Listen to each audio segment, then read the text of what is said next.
महाराज जी, माता पिता के ऋण से मुक्ति कैसे मिले? माता पिता के ऋण से मुक्त होना तो हर किसी को ये बात सोचना चाहिए। बहुत ही सुंदर।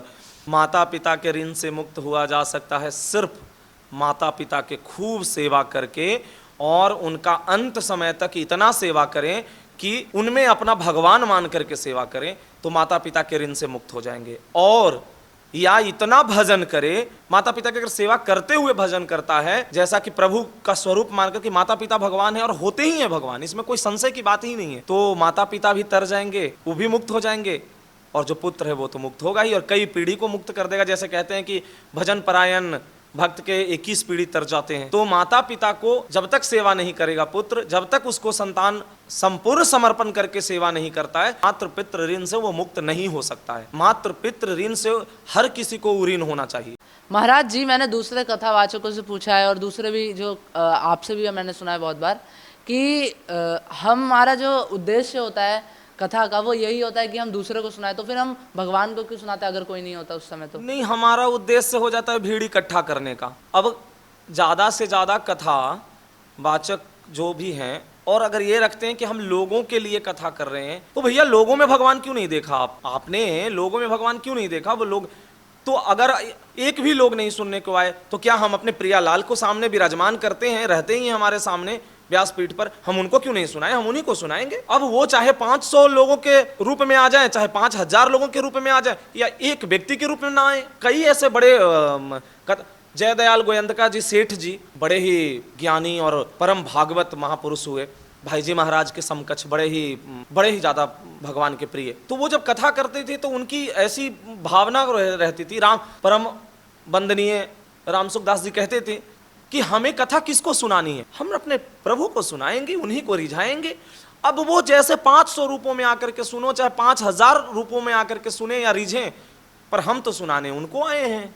क्योंकि अगर हमें लोगों की सुनाने की भावना होगी तो फिर वो क्या होगा कि भाव नहीं प्रकट होगा, वो कथा में रस नहीं होगा। और जब भगवान सामने, हमारे प्रभु सामने होंगे और उनकी सुनाने की हमें भाव होगी, क्योंकि हम व्यासपीठ पर, व्यासपीठ को क्या मान लेते हैं लोग, व्यासपीठ को खिलौना ना समझे। व्यासपीठ स्वयं भगवान सुखदेव जी के आसन है। भगवान जो व्यासपीठ पर बैठता है वो भगवान सुखदेव का स्वरूप होता है। व्यासपीठ पर बैठ करके कोई भी मिथ्या भाषण न करे, व्यासपीठ पर बैठकर कोई अनुचित ऐसा कोई भी ऐसा संभाषण न करे। तो व्यासपीठ बहुत बहुत बड़ी जिम्मेदारी और बहुत बड़ी चीज होती है। कहा जाता है, हमने महापुरुषों से भी सुना और कई ऐसे वृंदावन के बड़े रसिक संत ने इसका बताया कि व्यासपीठ पर बैठा हुआ जो व्यक्ति बोलता है उसे सत्य माना जाता है। तो इसीलिए हर चीज जो बोले वो सत्यता से बोले, और इस शास्त्रों में वर्णन है। तो व्यासपीठ पर बैठ करके हम लोगों के लिए नहीं, हाँ अगर लोग आ करके सुनते हैं और उसका लाभ लेते हैं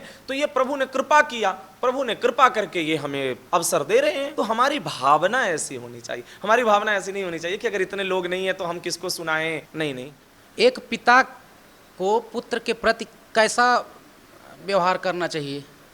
पिता सबसे पहले तो पुत्र को अवस्था के हिसाब से, देखो वात्सल्य प्रेम, पितृ प्रेम, ये सब तो सब है ही, पर अवस्था के हिसाब से पुत्र को, पिता को भी अपनी जिम्मेदारी का निर्वाह कैसे करना चाहिए कि जब 1 से 5 वर्ष के बीच हुआ तो उसका एक अलग व्यवहार होता है, एक प्यार दुलार लाड़ अलग, एकदम वात्सल्य भाव।